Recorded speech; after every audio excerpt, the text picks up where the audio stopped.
ప్రమాణ స్వీకారం విజయవాడ గారు ఒకసారి ప్రమాణ స్వీకారం చేశాను. ప్రమాణ స్వీకారం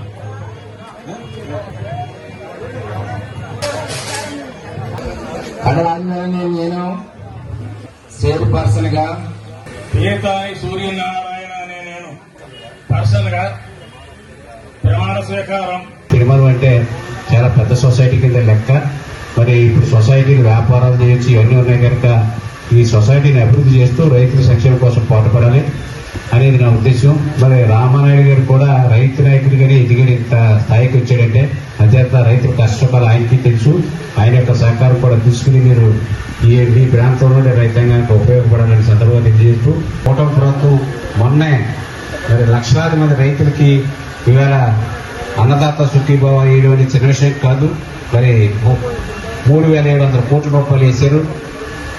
ఈ విధంగా రైతుల సంక్షేమం కోరుకుంటుంది కనుక ఈ ప్రభుత్వాన్ని మన అందరూ కూడా సపోర్ట్ చేయాలి. కూటమి ప్రభుత్వాన్ని